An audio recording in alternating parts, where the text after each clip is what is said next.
This is what the music industry is all about. Sergio's go crazy. I love this game! He's Jeffrey. Let's go! Bye! No, I don't think so. As the sexual assault allegations against P. Diddy continue to mount, the once popular artist and music mogul is now becoming one of the most controversial figures in entertainment. And looking back at some of his appearances on film and TV programs, were there red flags there? Do they seem maybe a bit strange looking back at them today? Let's take a look. Welcome to Sidebar, presented by Law&Crime. I'm Jesse Weber. So Sean Diddy Combs is currently locked up inside of the Metropolitan Detention Center, the MDC, out in Brooklyn, New York, awaiting his trial on federal sex trafficking, racketeering, and prostitution charges.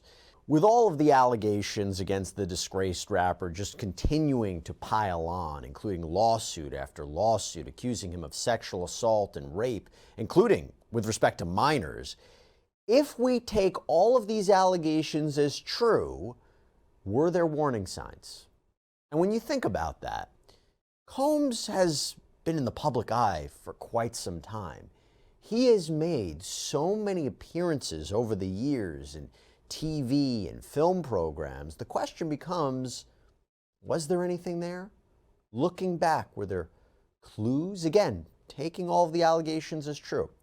So what we're going to do is we're going to dive into some of the rapper's on-screen appearances that are resurfacing right now. They're resurfacing online. People are talking about them. They're raising some eyebrows, and we are going to be looking at them now, maybe in a different lens, considering the allegations. I will give you a caveat, though.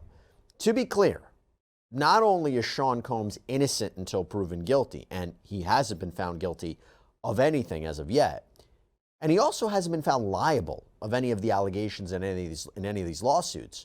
But also, what we're about to talk about, what we're about to show you, it really could be nothing, right? Could be just creative art, could be coincidence, but it is interesting looking back on all of this. So, I want to start with the one that I first thought of, first came to my mind. I'm sure it came to a lot of your minds, but this is the one that many people likely remember. In 2010, Sean Diddy Combs appeared in the film Get Him to the Greek. This was a sequel to the Judd Apatow film Forgetting Sarah Marshall. The film saw comedian Russell Brand reprise his role as Aldous Snow, a British rock star looking to revive his flailing career. Actor Jonah Hill appeared alongside him as Aaron Green, a record company employee assigned to get Snow to perform at the Greek Theater for an anniversary show. And Diddy appeared in the film as well as Sergio Roma, the chaotic owner of the record label and Aaron's boss. There's a bunch of scenes I want to talk about, but the first one depicts Diddy's Sergio giving a very specific instruction to a groupie named Destiny, played by Carla Gallo. Pay attention. You are gonna go and have sex with Aaron right now. It's disrespectful. Aaron, go with your destiny. Later on, Hill's character tells Russell Brand's character, Aldous Snow, quote, "I think I've just been raped." And what's weird about that is, based on the allegations that Combs is currently facing, the theme would be that women were essentially sex objects, and he would direct who would have sexual relations with who. And that's just an eerie thing to think about when looking back at that. This whole Sean Combs story is so crazy. And from a legal point of view, as he's facing, in particular, all of these lawsuits, it just shows you how important it is to have a good lawyer on your side, right? And I can't say that without calling out our incredible partner and sponsor, Morgan & Morgan. Why? Because they're America's largest injury law firm. Personal injury cases, they happen all the time, and Morgan & Morgan is maybe the firm you want in your corner. They have a dedicated team of over 1,000 attorneys. They have investigators, paralegal specialists, an incredible track record. I mean, recently, look at these verdicts. $12 million in Florida, $26 million in Philadelphia, $6.8 million in New York. All of these, mind you, considerably higher than the highest insurance offers in these cases. There's no upfront fee. The whole process can be done straight from your smartphone. So if you're injured, you can easily start a claim at forthepeople.com/LC Sidebar. There's another chaotic scene that kind of bears arguably eerie similarities to Diddy's real-life freak-off parties. In the scene, Diddy is in the midst of a wild party where guns are firing, furniture catches fire, people are being beaten up. Take a look. Now this is what the music industry is all about. Sergio's go crazy. I love this game! Now, in real life, the 55-year-old is accused of facilitating freak-off parties that are described in his indictment as elaborate and produced sex performances that Combs arranged, directed, pleasured himself during, and often they were electronically recorded.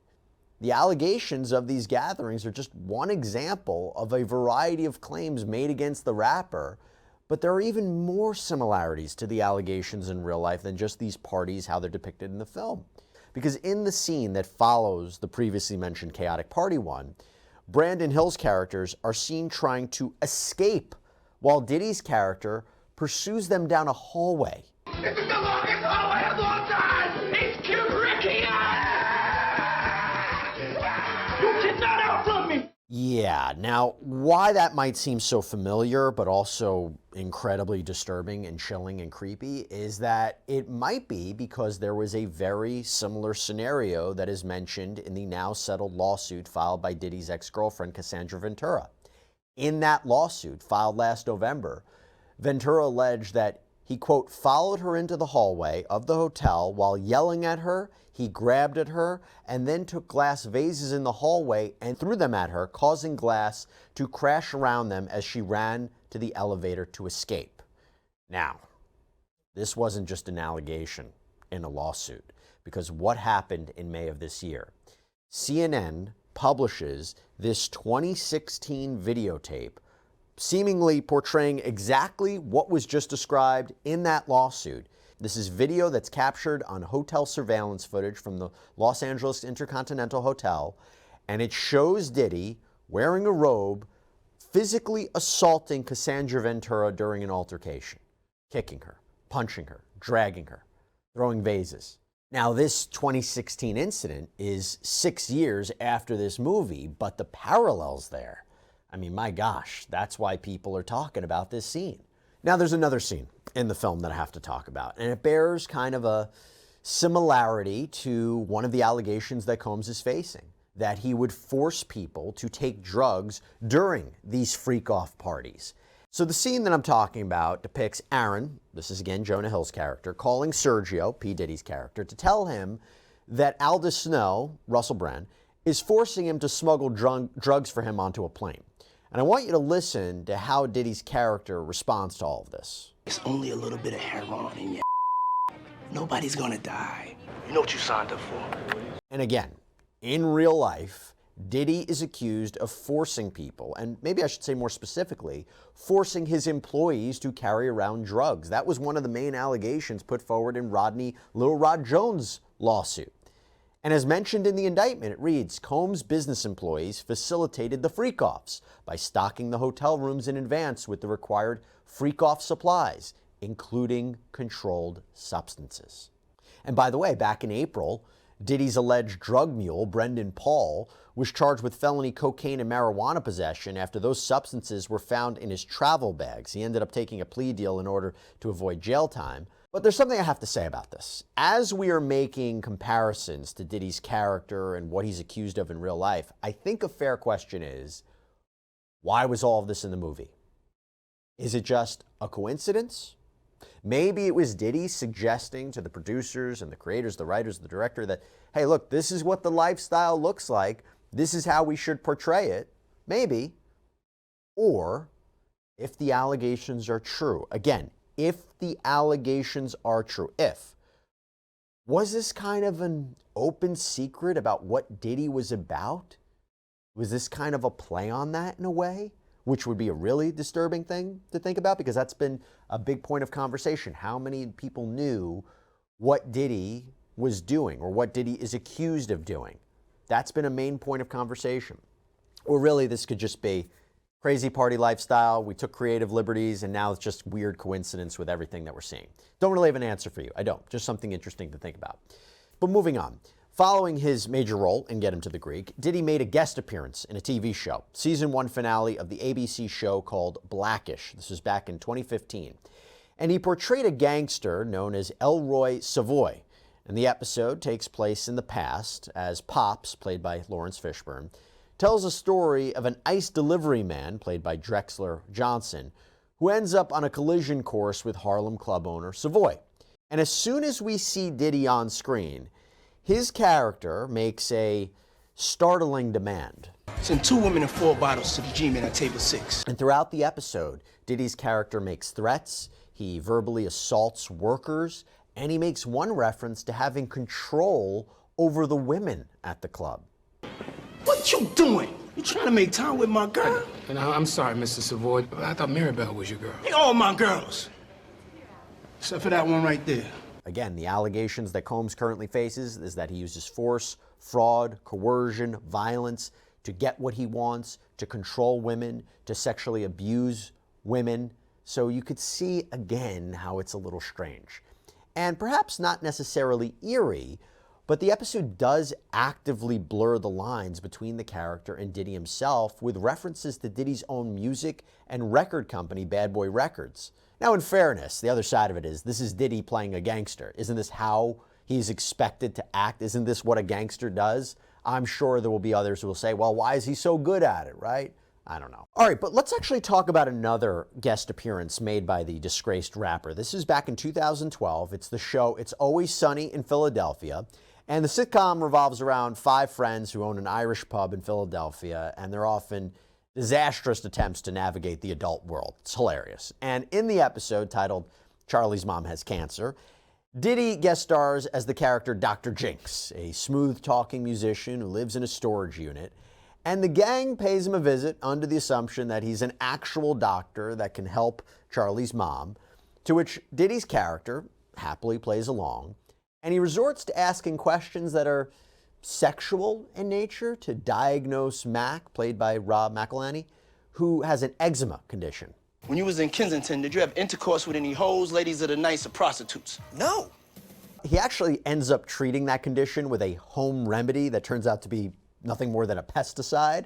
And another character makes a request to be sprayed with something that would cause him to feel things. Do you have anything from the Mother Earth that would be sprayed on me and cause me to have feelings again? Because I'm having trouble feeling things. Oh, you want feelings?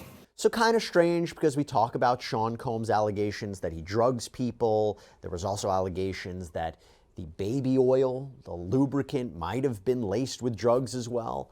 Now back to the show. During this interaction, Dr. Jinx even makes a reference to Bill Cosby, of all people.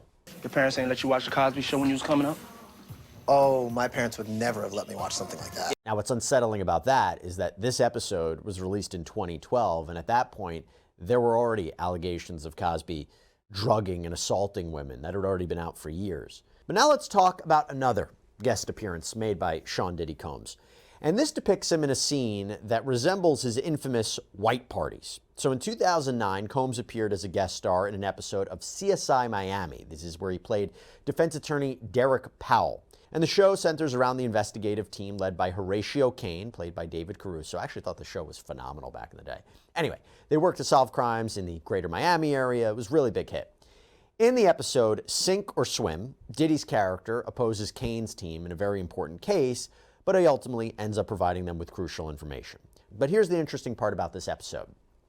There is actually a scene in the episode where people are seen partying on a yacht belonging to Diddy's character, and they are even seen wearing white. Come on, man, I thought you was throwing a party. The more the merrier, right? Gotta imagine this was on purpose because everyone would get the reference, because Diddy's real-life white parties, they were renowned.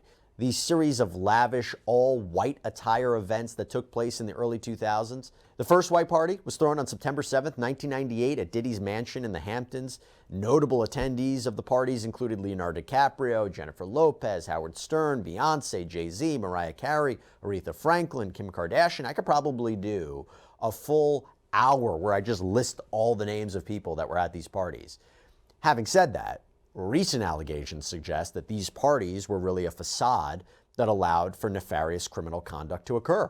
In fact, there is a lawsuit filed against Diddy where it's alleged that at a white party that he held in New York, he sexually assaulted a 16-year-old. According to the suit, The assault, which was part of a practice that defendant Sean Combs had of grooming or attempting to groom minors, occurred at what was termed a Diddy white party at Combs' residence in New York.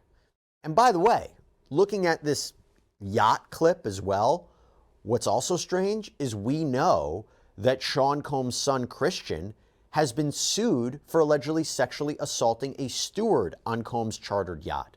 We know that pop star Chris Brown had been accused at one point of time of drugging and raping a woman on a yacht that was docked outside of Combs' mansion in Miami. And we know, even recently, John Legend's manager came out and said that back in the day, someone who she believed was Sean Combs' associate locked her in a room during Sean Combs' New Year's Eve yacht party. Okay, now I want to turn to this last clip, and it doesn't actually include Sean Diddy Combs himself, but it is a reference to him nonetheless, and it's resurfaced amidst all these allegations. This is from the 2000 film Scary Movie, and this primarily parodies horror movies like Scream and I Know What You Did Last Summer. The scene that we want to talk about features high school friends Cindy, played by Anna Faris, and Brenda, played by Regina Hall. And the two are discussing their classmate Buffy, played by Shannon Elizabeth. And Brenda brings up Buffy's behavior at a fictionalized Diddy party. My friend Sean had a pool party this summer. Sean. You know, Puff Daddy. And there was your girl getting buck wild in the jacuzzi. So? With a backup dancer. This has kind of resurfaced a little bit now. People who have been rewatching the film, they have reposted this clip online, shocked to see that Diddy reference in the comedy, which, by the way, was over 2 decades ago. And again, for decades, Diddy's lavish parties were the talk of Hollywood, but his arrest in September has painted them in a much different context. Before we finish out, I have to say something, though. All of these clips that I mentioned, while they're interesting, while they may or may not provide clues to what is going on if you take the allegations against Sean Combs as true, I do not believe that any of those clips will make their way into a criminal trial against Sean Combs. First of all, I don't even think prosecutors would even need to introduce it. It feels so disconnected and kind of would distract away from the evidence they do have. But even if they wanted to put it in, I would suggest that the defense would say this is irrelevant and this is just prejudicial material. But it is interesting nonetheless to see these clips and think about them in light of everything we're talking about today. As for Sean Combs, he has pleaded not guilty to all of the charges filed against him. He continues to deny any wrongdoing, including with any accusation or any lawsuit, and of course the criminal charges. And he is currently set to stand trial in May of 2025. Well, that's all we have for you right now here on Sidebar, everybody. Thank you so much for joining us. And as always, please subscribe on Apple Podcasts, Spotify, YouTube, wherever you get your podcasts. I'm Jesse Weber. Speak to you next time.